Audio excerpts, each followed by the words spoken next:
Yo, we are back. Had to get some coffee, had to give myself a little mini twist, had to let my brain kind of reset a little bit before we actually start talking about the rest of the event, the post kind of recap of what happened. I actually thought this event was actually pretty good. I thought it was a pretty good event. Obviously, Diego Lopez, Volkanovski pretty much carried the entire event, because coming up to that, there were some fights on the main card that I thought were going to be shit that were good. There were some fights on the main card that I thought were going to be ass. They were actually really, really good. It did live up to what it was. When going into this card, I kind of always thought to myself, this card is a 50-50 card. Every fight's a pick 'em, and most of the fights were super, super close. Great card. I think that the card was, I wouldn't say great card. I'd say good card. I'm trying to think, like, do I think it's the best card this year? No, probably not. I don't think it's the best card this year, and that means it's not the best card out of, what, 4 events that we've had? Which feels fucking crazy to say, but yeah, out of 4 events, I don't think it's the best one. I think it's probably... Yeah, it's probably better than 313 and probably better than 312. Did no one go 5 for 5? No, we had 4 people go 5 for 5 today. We had 4 people go 5 for 5 today. So we had no 5 for 5s the entire year, and 4 people do it on the hardest card of the entire year. Charmaine with the 8. I appreciate the fucking 8, Charmaine. Get a fucking W spam. Let's go, Volkanovski. Yes, Volkanovski. Volk looked great, man. Let's just get fucking right into it. Volk looked great, bro. Volk looked phenomenal. I think that, I don't know, it's weird, because Volkanovski could have a second reign. Like, he could get 2-3 more defenses. You look at that 145-pound division, it feels almost like the calm before the storm at 145. Almost like 170 was in the past. Almost like we had kind of 185 in the past, where I think that Volkanovski could get 1, 2, maybe 3 defenses on, say, Movzar comes up. I think Volkanovski could beat Movzar Evelev. You look at the people around him. Yair just had a good win today. Volkanovski will beat Yair again if they go up against each other before we kind of get that wave of Jean Silva and Andre Lima and all of these other guys, or Felipe Lima, not Andre Lima, Felipe Lima and all these other guys that come through. I think that that's... So I think the Volkanovski could definitely... Like, I'm not sure where he's going to end up all time. I'm not sure how far he can get all time with that Ilia Topuria loss, but that was by far the best Volkanovski we've seen in a while. The only problem for Volkanovski is, and it's only really a problem if he goes up against other people, like, it's only really a problem if people start talking about him against Ilia again, or him at 155 again. The only problem for him today is that he was hittable. He was hittable. Diego Lopez just couldn't KO him. Like, if Topuria hits, like, I don't think... Even with the Volkanovski that we saw today, I don't think that Volkanovski beats Ilia Topuria by any means. He was hittable, he got hit a lot, and he did get rocked. His chin looked better, but his chin didn't look... Like, his defense wasn't as good as it was in the past. I think Volk is undoubtedly the featherweight GOAT. Yeah, I think so now as well. I think it's probably undoubtedly that he's the featherweight GOAT. Beat Diego Lopez, won the belt twice now, multiple defenses, cleared out whole generations, beat Max Holloway multiple times. I think Lopez will be champion one day. Also, yeah, to talk about the other side of that, I do think that Diego Lopez will be a champion one day. Like, Diego Lopez looked really good in that fight, and he actually surprised me with kind of his game plan, because I thought to myself, Diego Lopez should go in there and wrestle. If Diego Lopez does go in there and wrestle, he's not in a bad spot at all. In fact, he's in a pretty good spot, and I thought that was kind of going to be the battle. Like, I thought that Craig Jones would definitely help Volkanovski with his wrestling, with that submission defense, and it would be very difficult for Diego Lopez to submit Volkanovski, but I thought he'd at least try wrestle him. For him to not shoot once in 25 minutes, I'm not sure, is it stupid or is it scary? Because when I think about it, I think to myself, Diego Lopez is probably the best submission grappler, or one of the best submission grapplers inside the entire UFC. He just went 25 minutes with Alexander Volkanovski, who's the greatest 145er ever, and didn't even use what I would say is his X factor inside the UFC. Didn't even use what I would say is the thing that he's best at inside the UFC. So it's weird. I don't really know how to feel about Diego Lopez. I think he's definitely going to be back. I think he's probably the future at 145. He's only 30 years old, so he's not old at all. And he looked good. Like, it was a close fight. I know two people had a 49-46, one had a 48-47. I personally scored it as 48-47. Personally, just myself. But I thought... I don't know. I thought that Diego Lopez's game plan was poor. Although he didn't have to use his X factor and he went 25 minutes and he looked really good, I thought that, bro, you're going up against Alexander Volkanovski. Do the shit that you're good at. Bread, man, I appreciate the 5. I had a 48-47 Volk. What a damn fight card. Lopez will be back. Oh, Paddy the Baddy. We might as well get on to fucking Paddy Pimblett too. Lopez, I do think will be back. Diego Lopez, I do think will be back. I think that Diego Lopez is still really, really good. Certain adjustments, certain tweaks, certain changes, I think would change that fight. And I think Diego Lopez could have definitely won that fight. Paddy Pimblett was an interesting one. First of all, I didn't really like the stoppage. I thought there was 3 stoppages I counted today that I just hated. There was one stoppage where it was too late, the Darren Elkins fight. I don't know how the fuck we got that deep into that fight where the stoppage, like that stoppage was just horrible. Darren Elkins was done for about 30 seconds before that actually got stopped. The Paddy the Pimblett one, I hate that stoppage so much. And before I go into me hating the stoppage, Paddy Pimblett was going on to win the fight most likely. He had a 10-8 locked up pretty much in round 3. He was going to go on to win the fight and he looked really, really good. I'll get on to him in a second. But I hate that fucking stoppage of where somebody's in mount and they throw 50 punches and every punch hits the guy's gloves. The guy's shelling up. Every punch hits the guy's gloves. You're telling me that what you want him to do in that situation to not get stopped is to move his hands away, is to try push him off, is to try, I don't know, roll over or something? Like, what do you want him to do in that situation? I don't understand it. I don't like it. I think it's dumb. But Paddy Pimblett looked phenomenal. He looked phenomenal today. There were certain things that I saw in Paddy Pimblett's game that we just haven't seen before. His striking looked really good. Really, really good. The only problem that I have with Paddy Pimblett, you know what, fuck it, I'm not even going to go on to his only problem yet. I'm going to give Paddy Pimblett his flowers, and then I'm going to talk about his problem when he gets into that top 5, when he gets into that upper echelon. He out-wrestled Michael Chandler, which we expected. He out-grappled Michael Chandler, which we expected. He outstruck Michael Chandler, which I thought was interesting. His defense did look a little bit better in some parts of his game. His defense looked better like when he was getting to the inside. He has the fucking worst habit on the planet, though. And I think it's going to really hurt him in that top 5 at 155. I think Paddy Pimblett, when he gets to that top 5 at 155, if he does the things that he did against Michael Chandler, he's going to lose to most of them. He's going to lose to Charles. He's probably going to lose to Justin. He's going to lose to Ilya, definitely. And Islam Makhachev, probably not too there, but I still think he loses to Islam. But it's the fact that he's so hittable. When he's backing away, he's so hittable. Like, there was multiple times inside those first 2 rounds where Michael Chandler was able to clip him. He just couldn't KO him. And he hurt Paddy Pimblett at points. Like, Paddy Pimblett was dazed. He was rocked for a little bit. I think it was at the end of round 1 or at the end of round 2 where he rocked Paddy Pimblett. And the thing is, Michael Chandler might not have the power to KO you. Ilia Topuria will KO you with that. Ilia Topuria, even if that one punch doesn't KO you, Ilia Topuria is one of the best finishers inside the UFC. If Charles Oliveira rocks you, Charles Oliveira is going to finish you. If Justin Gaethje hits you with a bomb like that, and Justin Gaethje just does what Michael Chandler does, but better. Like that over-the-top bomb where he's coming in, he might go 1 to the body and then he'll go over the top. If Justin Gaethje hits you with that, you're going to go to sleep or you're going to get finished, which was a little bit of a problem, but it's fixable. And other than that, I thought that Paddy Pimblett looked pretty much perfect. Wrestling looked really good. Was able to take Michael Chandler's back.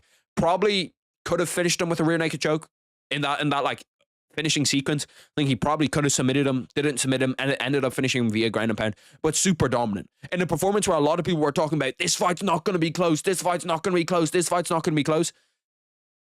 First of all, I thought that was kind of stupid going into it. I thought that definitely there was a chance that Michael Chandler won, but it was going to be a close fight. And Paddy Pimblett looked phenomenal. What are my thoughts on Jean versus Bryce? Let's go over to it. Let's pull up Jean Silva versus Bryce Mitchell. Let me change this really quick. Because currently I've got fucking NBA on fire on, showing me fucking NBA highlights, distracting me. Jean Silva against Bryce Mitchell. I was excited for this fight, man. I thought that I was a big Bryce Mitchell believer going into this fight. I'm still a big Bryce Mitchell fan. I think he's a fun personality. Bryce Mitchell looked like he was, and like it's one of two things here. Either Jean Silva is 20% better than or 30% better than we thought, and then Bryce Mitchell is, or there was something weird going on with Bryce Mitchell. He looked like he was fighting in slow-mo, Bryce Mitchell. His 1-2 didn't look good. His takedowns looked poor. His ability to finish takedowns looked poor. And I don't really know why, but Bryce Mitchell did not look himself. He did not look himself. He didn't look good. It's weird because I thought to myself, and like, I still kind of think to myself, like, Bryce Mitchell is still good. He's still a good 145er. Is he a ranked 45er still? I don't know. I honestly don't know if he's a ranked 45 or still. Jan Silva, I think, is going to get a huge bump. And submitting Bryce Mitchell is a big thing. Like, submitting Bryce Mitchell is more important to me than KOing Bryce Mitchell. I think that's much more impressive than KOing Bryce Mitchell. And it's just the fact that he's able to... First of all, he could have knocked out Bryce Mitchell. Definitely could have knocked out Bryce Mitchell. He was hurting him on the feet on multiple occasions. Hit him with the spinning back kick. Hit him with the 1-2. Bryce Mitchell's striking defense just didn't look good. I'm not sure where Bryce Mitchell goes from here. I don't really know what he does. Does anybody, what do people think? Where does Bryce go? He doesn't retire. He's only 30 years old. Is he now just a kind of top 25 guy? Is he now just a personality at that 145-pound division? Does he go down to 35? Does he go up to 55? I don't know what he does next. Bryce always had slow striking. The takedowns didn't work because Jan is much stronger, because Jan Silva was much stronger than him. He's not that much bigger than him, though, Jan Silva. And, Bryce Mitchell was able to take down Ilia Topuria in that fight. Do you think that Jan Silva is that much better defending takedowns than Ilia Topuria is? Do you think he's that much bigger than Ilia Topuria, who apparently can't make 145 anymore? I don't know. It seems weird to me. His striking's never great. He's never been known as a striker. But he's also now... I don't think his striking's ever been as bad as it was in that fight. His striking was terrible, man. His striking was terrible in that fight. Let me pull up the stats really quick. Do we have stats here? Yeah, we have. Damn, total strikes. He had more total strikes, more significant strikes. 1 of 14 on takedowns is the big thing here. 1 of 14 on takedowns is terrible, man. That is terrible. He landed more total strikes, but this is why you can't look at stats.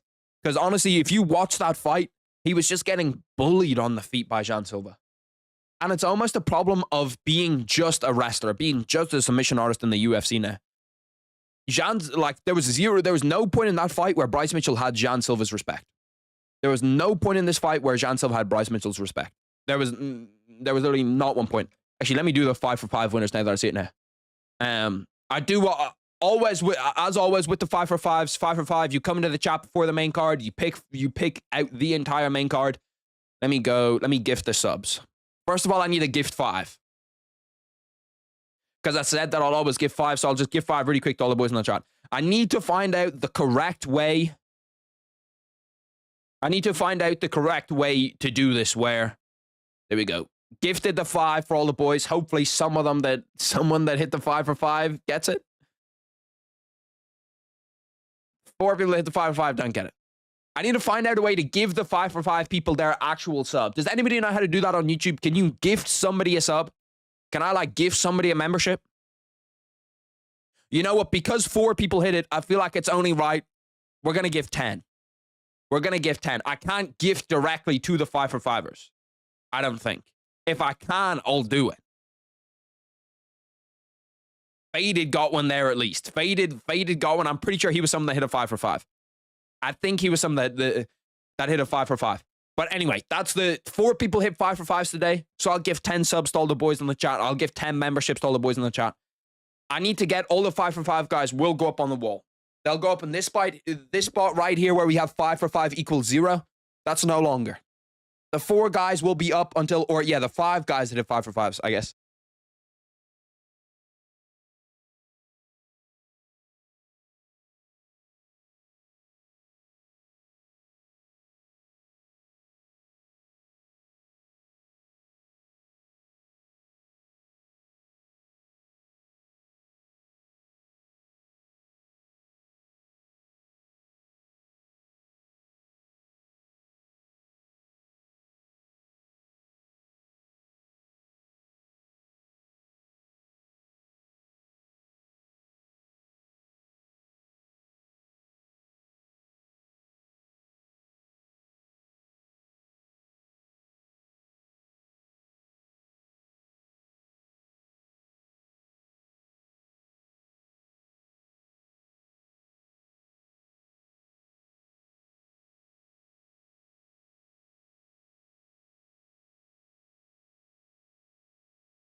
God, I'm muted, bro. How long have I been muted for?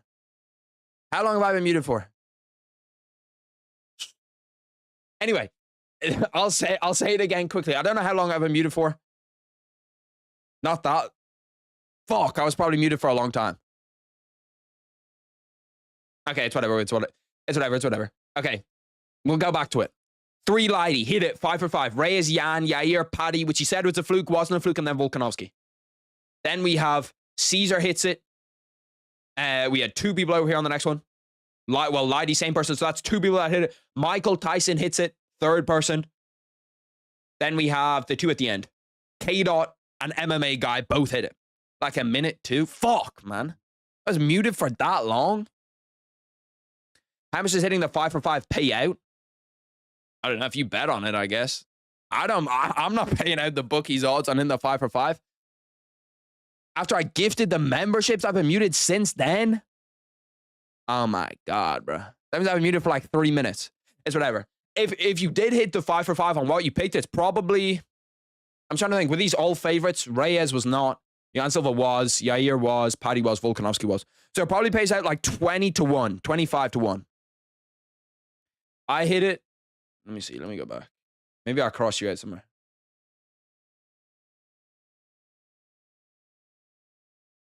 I gotta try C here. Yeah, here we go. You're on the first one. Missed you. You're on the first one. Shout out Trades with Brains. Reyes, Silva, Yair, Paddy, Volkanovski. So we might have had 6 people hit it. How many people hit it? 1, 2. Okay, so it starts here. 1, 2, 3, Lighty. Then Lighty's here again. Michael Tyson, 4. I think 6 people hit it. Damn, 6 people on a 5 for 5. We had no 5 for 5s for the entire year. And then 6 people hit it. 5, 6. Yeah, so 6 people hit the 5 for 5s. Damn, that is crazy. That is crazy. I'm probably the hardest card of the year, too. Probably the hardest card of the year. So I'll find out a way to gift all those boys memberships. I don't know how to do it right now. I'll find a way to do it, and I'll get you all up on the wall. I'll get you all up on the wall. This is the members wall, but there's a special dedicated spot for the 5 for 5 hitters. I'll get you all up on the wall. Next pay-per-view, it resets. So we'll have this pay-per-view, next pay-per-view, everyone will get their chance again to hit it, to be on the wall. I didn't think Krylov was gonna run chin first, ruin my parlay from the start, but I thought the Krylov was gonna win too. I picked Krylov in my 5 for 5. He got smoked. Bad. He got smoked. And Dominic Reyes, I know that a lot of people are saying that he's back. I don't think so. I don't really believe in the Dominic Reyes hype train. I think that Dominic Reyes is decent. He's not fantastic, though. I think at light heavyweight, he still has a shot. You know what I mean? He's going to get... But I can't see him beating any of Ankalaev, Pereira, Yuri, Jamal, Khalil. So I can't see him beating any top 5 guys at 205. Even when you start to get into prospects, Ming Yang Zhang, I think that Ming Yang Zhang probably beats him, even on the way up right now. So I don't really... I just don't trust Dominic Reyes. I don't think that he's that good of a UFC fighter. I don't think that he's that promising as a UFC fighter. Then we go to Yair against Pitbull. Patricio, Pitbull, Dana White's a genius. Dana White is just a straight up genius. Because what Dana White does with all of these PFL and Bellator fighters that come in is that what he wants to do is he wants to go and have have old and washed PFL fighters come into the UFC and then they don't look good. They don't look good at all. And then Dana White goes, oh my God, look at these terrible promotions. We bring in PFL champions. We bring in Bellator champions. And they can't compete with top 5, top 10 talent inside the UFC. And it's super smart. And you've got to kind of respect it. I went 8 of 8, that. You don't think so because of his chin? Well, first of all, Dominic Reyes' chin is not good. And Dominic Reyes' skill just isn't that good. Dominic Reyes is like older now. He's just a much older... Like, you can't even call him a prospect. Yeah, you might call him a contender. What age is Dominic Reyes? 35 years old? 35 years old at 205? Like, look at this KO streak. Look at this. This is nasty. Ryan Spann, Yuri, Jan Blachowicz, John Jones. Where it's just KO, KO, KO, KO. And to be fair, they've given him a nice little run. But do you see him going into that top 5 and beating somebody? Do you see him going into that top 5 and beating somebody? I don't really. You got Nikita Krylov, Anthony Smith, Dustin Jacoby. Like, these are freebies. Freebie right here. Anthony Smith's pretty much already retired. Dustin Jacoby shouldn't even be inside the UFC. Nikita Krylov, good win, but once again, I'm not sold on Dominic Reyes. I don't think that he's an excellent Like, he's fun at 205. He's not much beyond that. If I'm being completely honest, he's not much beyond that. Damn, bro. Imagine this card with Jeff Neal and Carlos Pradas too. Holy fuck, this card would have been so stacked. Then we look at the prelims. Danny Gay, Sean Woodson. I was very surprised. First of all, this was a dog shit stoppage. This was the worst stoppage of the entire night, bro. This is the worst stoppage of the entire night. He beats Rakic, who's somehow top 5. Bro, Rakic is not top 5, right? Is Rakic still a top 5 205? The division's not that shit. Is he? No way. There's no way. No, he's not. He's not. Where the fuck where is he? He's 6th. Okay. He's not far off, but I don't see him beating Ankalaev, Alex, Yuri, Carlos Ulberg, Jamal Hill, Jan Blachowicz. I don't see him beating any of those guys. Rakic is close. How is Khalil the 7th ranked 205 on the planet? Khalil beats him definitely. God, Nikita Krylov was high ranked. Fucking hell, this division is so ass. How is this division so ass? How is Nikita Krylov the 8th best guy in your division? God, that division stinks. How is Roman Dolidze the 8th best 185? What the fuck? He gave us a free in 2-0 up and KO. Yeah, it was, but it's a bad stoppage. And a bad stoppage is a bad stoppage. I think that Danny Gay was winning that fight. Sean Woodson just looked bad. He just looked shit. He couldn't really use his reach. He didn't really use distance that well, and that's like your big thing. But if you're, 6'2" at 145, reach and distance is all you have, brother. Dom smokes Ulberg and Jan? No. Carlos Ulberg kills him, man. Carlos Ulberg KOs him, and Jan Blachowicz is too good for him. Jan Blachowicz is too good for him. They've already fought, and Jan Blachowicz smoked them. You're saying Reyes can't touch top 10, but he can touch top 5? No, Reyes can't touch the top 5, but he can touch the top 10. Like, he probably beats... I'm looking at the guys around him. He beats Johnny Walker. Volkanovski is a close fight. Alexander Rakic is a close fight. Anybody below Johnny Walker, I think he beats. And anybody above that, I think he loses to. So he's just fun at 205, but he's not anything more than that. He's not anything better than that. I do kind of want to put together some matchups for these guys. They're not the official matchups that I'm thinking of. I'll do a video today where I actually put out all the matchups that I'm thinking of. But just to give some matchups on the guys that are on this card. Volkanovski, who's next for him? I think it's probably Volk against... See, this division's so fucked up because they have half the division not even here anymore and they're in the top 5. Is it Movzar? Who's next at 45? Volk's the champion. Diego Lopez probably jumps to number 1 contender. No Ilya, no Max Holloway, no Brian Ortega. So yeah, it's either probably Yair or Movzar. They're not going to do Yair again, surely. Movzar? Movzar next, I guess, at 45. I don't love that fight, though. First of all, I don't think that's a very entertaining fight. Second of all, I think that Volkanovski wins that fight pretty easily. Yeah, that's just not great. Diego Lopez... See... I don't fucking know, to be honest, because I'd like to see when someone brought it up after the Volkanovski fight finished, somebody brought up Diego Lopez against Movzar Evloev to me. And I said, that would be a great fight for a title eliminator. But, like, you can't even really do it. I don't want to see the Diego Lopez fight again. Although it was kind of close, I don't want to see it again. I don't really want to see Movzar. Yeah, I don't fucking know, to be honest. It probably is Movzar. It's probably Movzar against Alexander Volkanovski. Volkanovski said it was Movzar, did he? Then I'd like to see Diego Lopez go up against that Aaron Pico guy. The Aaron Pico guy. I think that would be a sick fight. I think that would be a really, really good fight. Lopez put on a show. Yeah, no, he did. I just don't think that second fight would be that close. Obviously, Movzar. Yeah, I guess it could be him. But then going to, what was coming? Coming 55. Paddy Pimblett. Who he fights next is interesting. Who Paddy Pimblett fights next is interesting. Who do you give him? He just beat Michael Chandler, who's number 7. You'd guess with Paddy Pimblett's bump, he probably goes straight to 7. I don't think that, I think you can't put him above Dan Hooker, Dustin Poirier, Max Holloway. No. You can't put him above anybody in here. So I think he probably goes to 7. Who does he fight next in my mind? They're not going to want to give him Gamrot because Gamrot is just, Gamrot's just a boring matchup. They're going to want to give him a fun matchup. Paddy Pimblett, Dan Hooker? Would people hate that? Would people hate Paddy Pimblett, Dan Hooker? I also wouldn't mind seeing Paddy Pimblett.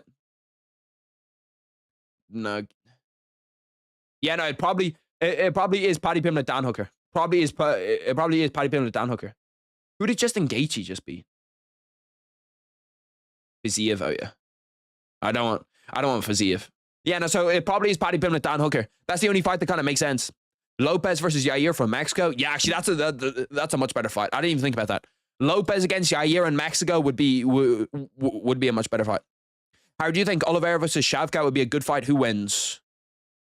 Who wins? Oliveira, Shavkat. Oliveira against Shavkat, probably Charles Oliveira. I think if Ian Gary can give you as much trouble as Ian Gary did, I think Charles Oliveira probably beats him. Who would I give to Jean Silva? Jean Silva at 45 is one of the harder matchups. I think he probably jumps to 11. If you were to ask me, beating Bryce Mitchell as comprehensively as he did, probably jumps to 11. I'd like to see Jean Silva Arnold Allen. I'd like to see Jean Silva Arnold Allen. Is Arnold Allen booked? I think he is booked against somebody. Check really quick. Does he have an upcoming fight? No, just because. No, okay, so that's the fight that I go with, because I don't want to go Aljo. I think Aljo is just a weird matchup. It's like not a fun matchup at all. Lerone Murphy's not a fun matchup, and it's a prospect. Josh Emmett could be cool, but I think that he's probably a little bit above Josh Emmett. And then Giga Chikadze, Yusuf Zalal, two prospects. They're not going to do that. Sterling needs to fight Silva versus Lerone Murphy. I think that's just a boring fight there. Like, Lerone Murphy against Jean Silva is just not a fun fight to watch. Pimblett versus Poirier. Paddy's not ready for the top 5. I don't think that Paddy's ready for the top 5 yet either, but they're going to give it to him because he's a big star and he's got a big name and he just beat the number 7 guy comprehensively. What I think about Jean versus Diego Lopez? No, it's too far. It's too far. It's too fast. Diego Lopez just went like 25-minute war with Alexander Volkanovski. Jean Silva just beat Bryce Mitchell. There's levels. He needs at least 2 more. He needs at least 2 more fights. Jean Silva, Adam Pico. That would be another one that would be kind of fun. If they don't go Moves or Adam Pico, Jean Silva, Adam Pico would be sick too. That would be a sick fight. Aaron Pico in high demand in fucking high demand there. I know Paddy didn't want it, but I kind of like the Arman fight for Paddy. I don't like that Arman fight for Paddy. I think he just straight up loses that fight. I think he just gets wrestle fucked and loses that fight. Like, Michael Chandler was able to take down Paddy Pimblett and hold him down for stages of that fight. I think that Arman Sarukian just bullies him. I mean, Prades got offered Shavkat. Did Shavkat not get offered Prades? Was it not the other way around? And Shavkat was like, why the fuck would I take that fight? Oh, no, yeah, because it was short notice and they needed someone to step in. Yeah, but they probably offered him to everybody. And then just eventually, and then we're just waiting for who's the highest ranked guy to take it. Yeah, no, Yair Diego I like. Bryce Mitchell, Aaron Pico, no, we're not doing that shit. Give Bryce Mitchell a fucking winnable matchup. Fuck this shit, man. Who's next for welterweight, Brady or Shavkat? Shavkat. I like Brady, but Shavkat's next up. Like, I think that the Ian Gary win's a better win than the Leon Edwards win at this point in their careers. Honestly, I wouldn't hate, because you have that JDM Bilal fight, I wouldn't hate Shavkat to, I'm not sure how long he's out for, but I wouldn't mind Shavkat Sean Brady as a number 1 contender fight. Because he was meant to have the title, well, I suppose he was meant to have the title fight, now he doesn't. I know what happened, but how do I think Jan versus Lopez would go? Diego Lopez probably submits him. I'd guess Diego Lopez submits him. If he doesn't fall in love with his hands, I think that Jan Silva's takedown defense is good. Still yet to see a submission defense, and I think that the leg locks would just be too much for him. Mitchell versus Sabatini. Mitchell needs to step down, and it would be a fun grappling matchup. Yeah, I wouldn't hate that at all. I actually quite like that. I quite like that matchup, the Mitchell versus Sabatini matchup. Bryce has already beat the winnable matchups at 145 outside of Zalal. No, there's still a lot of people. There's still a lot of people outside the rankings. If I pull up outside the rankings, there's still a lot of people outside the rankings at 45 that he could beat. Chikadze he could fight. Dan Ige would be a decent fight. Steve Garcia would be a decent fight. Felipe Lima, do not bring him anywhere near. Hyder Emil would be a good fight. Like, there's still good winnable fights from here. There's still definitely good winnable fights. Nate would be a good fight. Mahamazan Naimov would be a good fight. Like, there's there's still definitely a lot of good and at least winnable fights for Bryce Mitchell, still, for sure. Jean Silva versus Merab in an emoting battle. Who do you have? Jean Silva does just do random shit in a fight. To be fair, emoting doesn't really piss me off. The way that Michael Chandler walks sideways in a fight really fucking annoys me, man. Really annoys me. Where I'll just be in a fight and just start walking sideways, not looking at the guy. It's like, bro, he could just run up and fucking clip you in your head. But the other fights that were on the card, going through the prelims. Vernish Andaroba, she might actually be a problem at she might actually be a problem at 115. She might be a problem at 115. She looked really good against Yan Xiaonan. Like, really, really, really good against Yan Xiaonan. Dominated her the entire fight. Okay, super dominant performance. I always think if you're above a minus 500 favorite, if you don't get a finish, like, if you don't get a finish, it's hard for your stock to rise that much. But Shea Super did control Jim Miller, did bully Jim Miller for like all of 15 minutes. So he pretty much had a lot of just bullying. Vernish Andaroba, probably getting a title shot at 115 now, right? Yeah, beat number one contender dominantly, probably getting a title shot. Chase Super beats Jim Miller dominantly. Julian Erosa, round 1 KO over Darren Elkins. Michael Oleksiejczuk, round 1 KO. Probably like, there's not that much else. There's not that much else. I hope Bilal keeps the belt so Makhachev stays at 155. Him versus Ilya is the fight we need. I think that either Shavkat against Islam or Islam against Ilya, they're both sick fights. What's next for Pitbull? That's a great question. What is next for Pitbull? I'm 45. Just lost to the number 5 guy pretty dominantly. I feel like him against Josh Emmett could be cool. Josh Emmett against Pitbull could be cool. Him against Yusuf Zalal could be cool. It depends if they want to give him a winnable fight or not. Him against Josh Emmett, winnable fight. If they want to give him, like, technically, I suppose you could do him against Jean Silva. It's not a very winnable fight for him, though. Did I watch Marco Tulio? I think that Marco Tulio's good. It's so hard to judge. Going back to him, first of all, he's in the worst division inside the entire UFC. Middleweight is so unbelievably stacked, and it's hard to judge him because he's fighting a Khan. If we're being, I need to make sure I didn't mute myself. If we're being completely honest, he's fighting a Khan. Like, Trayshawn Gore's just not good. Pitbull versus Aldo at 145. I don't think Aldo's come back up, but it would be a cool fight. But at 45, who can Pitbull get?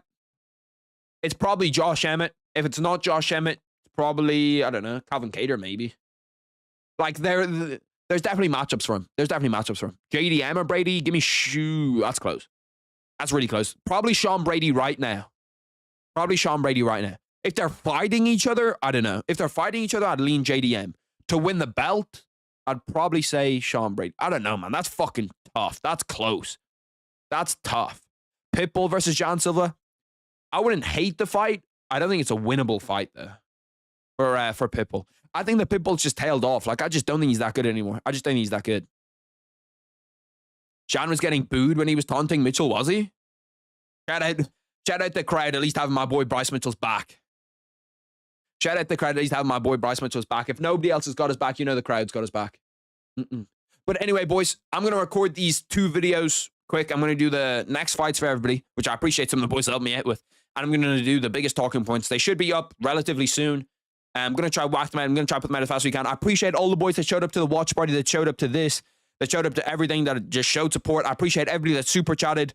The people that hit the 5 for 5, so I will get your names on the wall. I'll figure out a way to gift the subs to all the people that hit the 5 for 5s. Love. Have a great night. Have a great rest of your day, or have a great sleep, whatever you're doing, whether you're EU, NA, fucking Australia.